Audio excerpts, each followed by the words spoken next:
Assalamualaikum warahmatullahi wabarakatuh. Selamat siang teman-teman semuanya. Saya dari kelompok 1, yaitu ada saya sendiri, Mas Itoh, kemudian ada Mbak Talenta, ada Mbak Yeni, dan juga Mas Ramadan.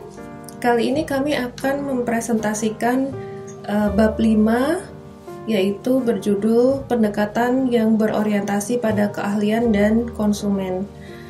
Nah, saya akan menjelaskan di awal, yaitu ada pengantar dan pendekatan yang berorientasi pada keahlian. Yang selanjutnya nanti akan dilanjutkan oleh rekan-rekan saya yang lain. Baik, apabila kita berbicara tentang evaluasi atau penilaian, sebenarnya kita sendiri sebagai manusia dalam kehidupan sehari-hari sudah melakukan evaluasi atau penilaian, yaitu pada barang atau jasa yang kita beli atau kita gunakan. Semisal saja pada contoh yang bisa Anda lihat di slide, misalnya durian. Ada orang yang mengatakan bahwa durian itu enak sekali, tetapi ada juga yang merasa tidak enak gitu. Kemudian juga tentang fashion. Fashion ini ada yang mengatakan bagus, ada yang mengatakan tidak bagus. Nah, standar atau tolok ukurnya seperti apa? Kemudian siapa yang berhak menilai? Nah, itu nanti akan kita bahas lebih lanjut. Fokus kami kali ini lebih pada sekelompok individu yang berkumpul untuk mempertimbangkan kriteria mereka dari program atau produk yang akan dinilai. Nah, pendekatan yang berorientasi pada keahlian dan konsumen ini terus digunakan hingga saat ini ya, walaupun tidak begitu luas di bidang evaluasi profesionalnya. Pendekatan berorientasi keahlian. Pendekatan evaluasi yang berorientasi pada keahlian merupakan pendekatan tertua dari evaluasi formal publik. Pendekatan ini bergantung pada keahlian profesional untuk menilai kualitas suatu institusi, program, produk, atau aktivitas. Dan dalam permisalannya di sini ada pelatihan kepemimpinan untuk kepala sekolah misalnya, dapat dinilai oleh para ahli dari berbagai bidang, termasuk di dalamnya kepemimpinan, administrasi pendidikan, dan pelatihan yang akan mengamati program dalam tindakan. Contoh lain misalnya kualitas rumah sakit dapat dinilai dengan melihat program-programnya, fasilitasnya, ruang gawat daruratnya, operasi rawat inap, apotik, dan sebagainya. Nah, yang menilai siapa? Kalau di rumah sakit ya yang menilai seorang ahli kedokteran atau pelayanan kesehatan atau administrasi tata kelola rumah sakit.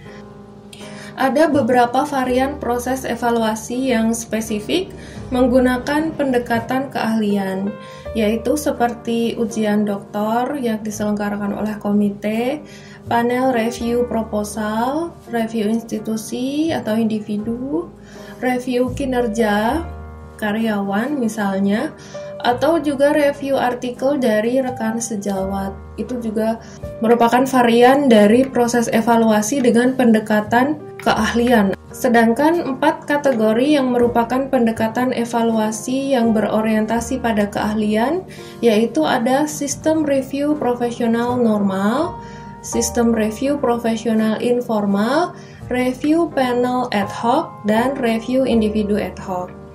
Perkembangan pendekatan evaluasi berorientasi keahlian ini sebenarnya cukup sulit ketika kita harus menemukan asal mula dari pendekatan ini, karena pendekatan ahli ini sudah ada sejak lebih dari 100 tahun yang lalu ya. Pendekatan evaluasi berorientasi ahli ini secara resmi digunakan di bidang pendidikan khususnya pada tahun 1800-an. Ketika itu, sekolah mulai menggunakan standar untuk persyaratan masuk perguruan tinggi. Sedangkan secara informal, pendekatan ini sudah digunakan sejak pertama kali seseorang menerima keahlian di depan umum. Nah, akreditasi ini di banyak negara, termasuk Jerman, Belanda, India, Inggris Raya, Lembaga pendidikan tinggi diwajibkan oleh undang-undang untuk diakreditasi. Nah, instansi pemerintah umumnya melalui kementerian atau departemen pendidikan melakukan proses akreditasi. Nah, untuk proses akreditasi itu sendiri, pada tahap pertama, lembaga menyiapkan laporan studi mandiri yang menjelaskan misi dan kemajuannya dalam proses menuju misi tersebut, serta bagaimana lembaga tersebut memenuhi standar dari badan akreditasi. Sedangkan tahap yang kedua adalah inti dari pendekatan yang berorientasi pada ahli, yaitu ketika datangnya tim yang terdiri dari bisa rekan kerja, fakultas, atau administrator dari lembaga lain di wilayah tersebut yang menerima laporan dan melakukan kunjungan lokasi atau visitasi untuk mewawancarai lembaga atau badan yang akan diakreditasi. Demikian presentasi dari saya, selanjutnya akan dilanjutkan oleh Mbak Talenta. Selamat siang teman-teman, nama saya Talenta Mardika. Saya akan melanjutkan apa yang sudah dipresentasikan oleh Mbak Masipo. Oke, langsung saja. Yang pertama mengenai pergeseran esensi akreditasi. Nah, mengapa akreditasi di Amerika itu bergeser esensinya? Awal mulanya dikarenakan oleh pengadaan student loan atau pendanaan siswa, sehingga ini cenderung akreditasi saat itu bergeser menjadi lebih fokus ke arah bisnis, itu. Nah, namun pemerintah menyadari hal itu sehingga keluarlah makalah The Need for Accreditation Reform pada tahun 2005 di mana Kongres harus membentuk National Accreditation Foundation untuk mengakreditasi lembaga pendidikan tinggi sehingga proses akreditasi menjadi lebih kritis. Kemudian saat itu juga terjadi pertentangan antara Asosiasi Akreditasi dengan pemerintah Amerika Serikat. Dari asosiasi akreditasi menginginkan evaluasi itu bersifat formatif atau mengevaluasi proses yang sedang berjalan, sehingga bisa membantu institusi untuk berkembang. Nah, menurut asosiasi akreditasi dengan membantu institusi itu sama halnya dengan membantu siswa untuk menerima pendidikan yang lebih baik. Namun, pemerintah Amerika Serikat itu lebih berfokus evaluasi sumatif, di mana evaluasi itu terjadi di akhir proses. Tujuannya adalah untuk menyediakan lulusan terdidik dan terampil di ekonomi abad 21. Kemudian yang selanjutnya adalah meningkatkan penekanan pada hasil akreditasi.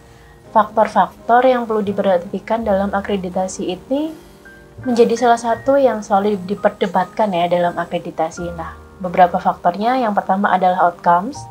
Outcome ini atau faktor luaran terdiri dari kinerja dan kemampuan belajar sepanjang hayat, kemudian lulusan, waktu kelulusan, putus sekolah, pengetahuan dan keterampilan lulusan, kemudian penempatan kerja lulusan. Lalu yang kemudian ada faktor input atau faktor masukan. Ini terdiri dari kualitas fakultas, kemudian ada kepemilikan perpustakaan, kapasitas teknologi informasi yang dimiliki oleh suatu lembaga, ruangan dan fasilitas kelas, proses dan penerimaan mahasiswa, serta lingkungan akademik. Kemudian ada faktor proses yang terdiri dari kurikulum, kualitas pengajaran, bantuan kepada siswa melalui bimbingan konseling dan melalui bimbingan belajar, kemudian ada kegiatan magang dan pembelajaran yang lainnya. Kemudian yang selanjutnya, netralisasi, transparansi dan tujuan dalam akreditasi. Nah, netralisasi akreditasi ini, suatu akreditasi itu harus objektif gitu, di mana evaluator itu tidak boleh ada kaitannya dengan apapun yang sedang dievaluasi, baik itu bentuknya produk maupun lembaga yang dievaluasi. Namun demikian, butuh peer reviewer yang ahli dan tidak jauh dari ranah yang akan dievaluasi, karena diharapkan evaluator itu dapat menilai atau mengetahui apa yang dapat dicapai dan bagaimana cara mencapainya. Kemudian transparansi proses ini diharapkan data dan laporan hasil evaluasi dapat diakses oleh baik orang tua, siswa maupun publik. Kemudian tujuan dari akreditasi dewasa ini fokusnya lebih besar pada hasil. Nah, tuntutan dari pemerintah dan adanya peringkat perguruan tinggi dan universitas populer yang diterbitkan setiap beberapa periode ini mendorong asosiasi akreditasi untuk menjadi lebih baik seperti itu. Kemudian selanjutnya ada sistem evaluasi lain, seperti misalnya sistem evaluasi formal.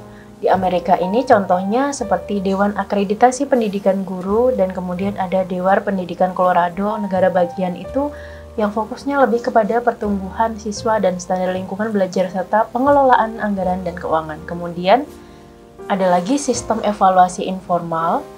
Contohnya itu evaluasi yang berorientasi kepada keahlian komite pengawas mahasiswa pascasarjana misalnya untuk disertasi, tesis, dan proyek lain. Kemudian ada contoh evaluasi diri mahasiswa di kelas. Kemudian contoh lain yaitu jurnal. Peninjau jurnal itu dipilih ahli-ahlinya dan itu bekerja individu gitu, tidak dalam tim, dan mereka itu memberikan penilaian masing-masing sesuai dengan expertnya di bidang itu dan sesuai dengan manuskrip dari jurnal itu sendiri. Kemudian selanjutnya ada evaluasi panel ad hoc. Evaluasi panel ad hoc sendiri merupakan evaluasi yang dilakukan oleh profesional dalam bentuk panel ahli. Ada 3, yang pertama adalah panel untuk mengembangkan standar, dilakukan misalnya untuk mengembangkan atau merevisi standar pendidikan. Kemudian untuk mengembangkan standar ini disesuaikan dengan populasi sasarannya itu sendiri, jadi setiap sasaran berbeda pula hasilnya nanti. Kemudian ada panel evaluasi agensi pendanaan, di mana beberapa organisasi ini membentuk komite tujuannya untuk meninjau proposal baik di bidang pendidikan maupun pengembangan komunitas. Kemudian yang selanjutnya ada panel pita biru. Ini biasanya timnya ditunjuk oleh pejabat pemerintah tingkat tinggi yang dimaksudkan untuk memberi nasihat pada kasus-kasus tertentu untuk menangani masalah-masalah tertentu. Nah, di tingkat lokal ini panel evaluasi ad hoc sering digunakan sebagai strategi evaluatif untuk banyak upaya mulai dari pembangunan ekonomi dan kebijakan lingkungan hingga tata kelola sekolahan. Oke, sekian dari saya, Talenta Mardika. Terima kasih. Baik, terima kasih. Selanjutnya yaitu tinjauan atau review dari panel ad hoc. Bentuk lain dari evaluasi keahlian berorientasi individu.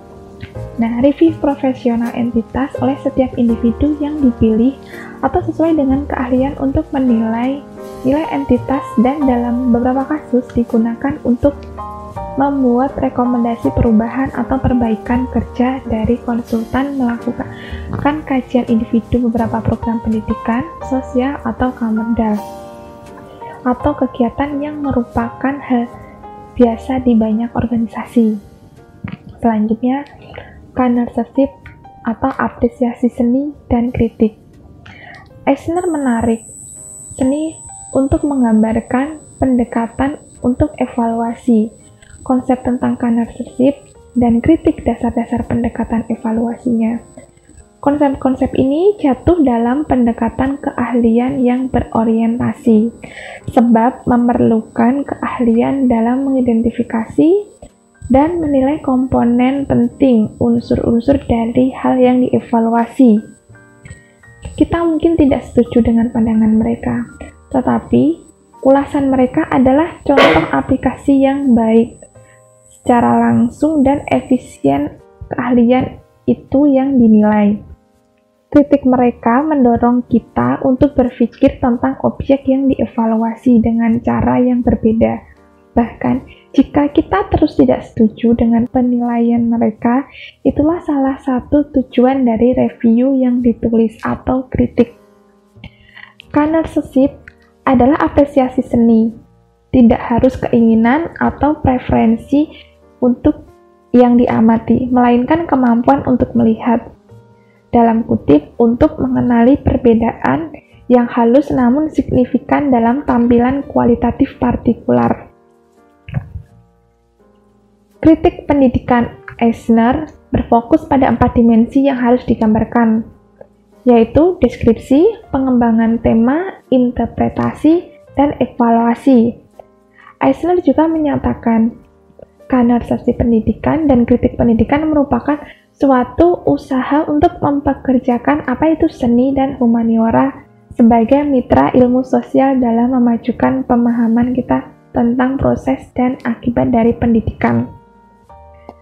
Selanjutnya, pengaruh orientasi keahlian, pendekatan penggunaan, kekuatan, dan batasan. Pendekatan orientasi keahlian umumnya digunakan secara ekstensif dalam negara Amerika Serikat, dalam buku ini disebutkan, dan negara-negara lain. Upaya akreditasi ini berubah dan berkembang, di mana pemerintah terus menunjuk komisi ahli untuk mempelajari isu-isu dan membuat rekomendasi untuk membantu melindungi pemimpin pemerintahan dari isu kontroversial yang memicu kemarahan warganya. Nah, batasan evaluasi publik dari program ini tidak bisa dengan mudah diberhentikan, namun beberapa pembenaran, apakah dari kritikus atas prinsip kritikus atau kritik, diperlukan tuntutan untuk keadilan dan keadilan yang lebih ketat dalam evaluasi program publik. Selanjutnya yaitu pendekatan evaluasi berorientasi konsumen. Seperti pendekatan yang berorientasi pada keahlian, evaluasi berorientasi konsumen ini telah ada dalam praktik individu dalam membuat keputusan tentang apa yang akan dibeli atau yang akan diperdagangkan. Tujuan utamanya adalah menilai kualitas sesuatu untuk menetapkan nilai, manfaat, atau nilai dari suatu produk, program, atau kebijakan. Contohnya, ada laporan untuk konsumen tentang peringkat perguruan tinggi atau universitas yang mungkin laporan tersebut digunakan sangat dibutuhkan oleh konsumen yang akan memilih universitas atau perguruan tinggi yang mana. Selanjutnya yaitu pengembangan dari evaluasi berorientasi konsumen. Evaluasi berorientasi konsumen merupakan yang pertama kali menjadi evaluasi pendidikan di pertengahan hingga akhir tahun 1960-an. Karena untuk produk pendidikan baru membanjiri pasar dengan masuknya dana dari pemerintah federal untuk mengembangkan produk. Nah, di sini Michael Scriven dalam penilaian yang terkenal karena mendorong penilai profesional untuk berpikir lebih hati-hati tentang evaluasi yang berorientasi pada konsumen atau produk. Nah, pengembangan tersebut merupakan konseptualisasi kualitas dari dua pendekatan, yaitu pendekatan berdasarkan ukuran dan pendekatan berdasarkan pengalaman. Evaluasi Eisner model keahlian merupakan evaluasi yang dibangun di atas kualitas itu melalui mata dan pengalaman seorang ahli. Sebaiknya evaluasi Scriven pengukuran kualitas diilustrasikan dalam logika dan metodenya untuk mengevaluasi produk. Terima kasih. Selanjutnya akan disampaikan oleh Mas Madan. Baiklah, kita akan melanjutkan pembahasan kita. Pembahasan selanjutnya adalah mengenai pendekatan yang berorientasi kepada konsumen. Pendekatan yang berorientasi kepada konsumen ini adalah suatu cara yang bisa dipilih sebagai alternatif oleh para manajer ataupun para konsumen untuk mengevaluasi dan menilai program atau kebijakan yang telah berjalan. Evaluasi teknik ini itu yang pertama sangat mudah untuk diimplementasikan, dan yang kedua sangat efektif karena nantinya program atau kebijakan yang akan dievaluasi ini langsung dinilai atau dievaluasi oleh para konsumen yang menjadi penikmat dari produk atau kebijakan itu. Kalau kita tilik hal ini dalam kacamata penjaminan mutu, maka teknik ini merupakan salah satu teknik yang sangat efektif karena apa yang menjadi ekspektasi dari konsumen, apa yang menjadi kehendak dari konsumen, itulah yang dijadikan standar dalam pembuatan kebijakan atau produk. Dan nantinya produk yang dibuat, yang diproduksi itu juga akan kembali ke konsumen itu sendiri. Jadi dengan kata lain, produk itu adalah produk dari konsumen dan akhirnya adalah untuk konsumen tersebut juga, seperti itu. Jadi pendekatan yang berorientasi kepada konsumen ini bisa dilakukan dengan cara pertama, dapat langsung terjun kepada konsumen, meminta pendapat, kritik, dan saran mereka. Yang kedua juga bisa dengan cara membandingkan produk kita atau standar yang telah kita buat dengan produk atau standar yang ada di para pesaing kita, seperti itu. Karena secara tidak langsung para pesaing kita tersebut juga melakukan hal yang sama dan tidak jauh selisihnya dengan apa yang diekspektasikan oleh para konsumen yang ada di pasar, seperti itu. Jadi ada seorang ilmuwan yang bernama Skripal.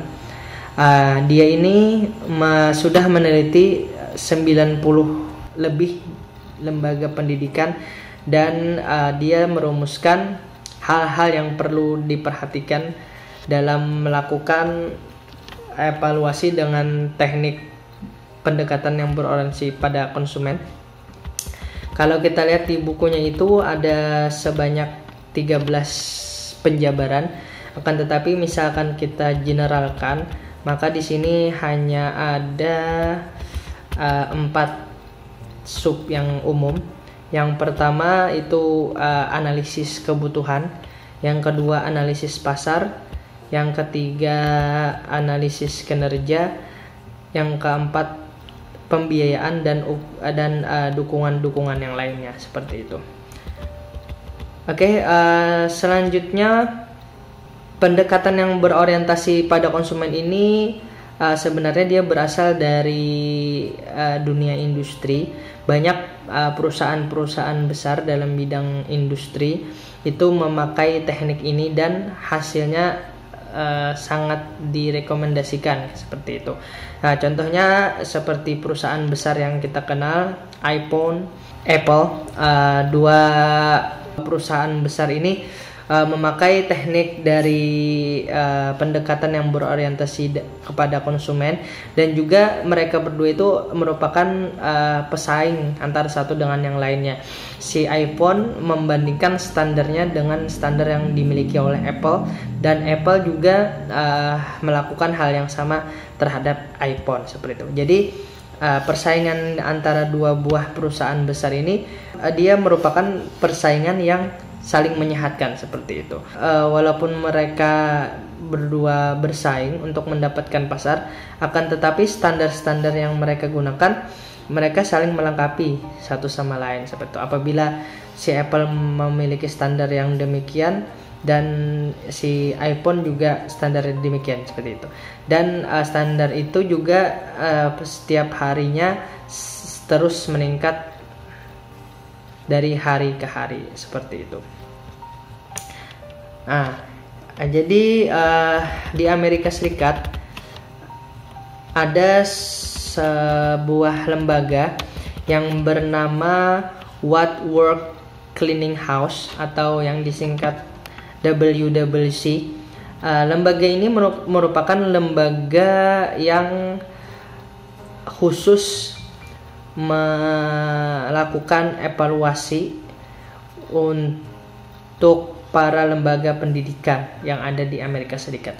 Nah, jadi lembaga ini itu dimulai pada tahun 2002 oleh Institut Ilmu Pendidikan, Departemen Pendidikan di Amerika Serikat sana, seperti itu. Nah, jadi tugas dari lembaga ini adalah untuk memberikan informasi mengenai kualitas dan dari lembaga pendidikan, seperti itu, kepada para konsumen-konsumen yang ada di Amerika. Nah, jadi konsumen itu dapat langsung menelusuri situs web yang ada disediakan oleh mereka, dan di web tersebut banyak tersedia informasi-informasi mengenai kualitas sekolah, kekuatannya seperti apa, kelebihannya seperti apa, dan kekurangannya seperti apa.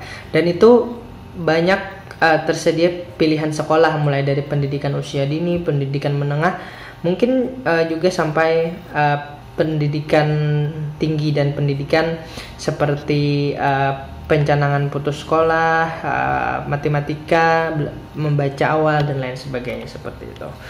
Dan juga ada yang dinamakan dengan Burroughs Institute of Metal Measurement.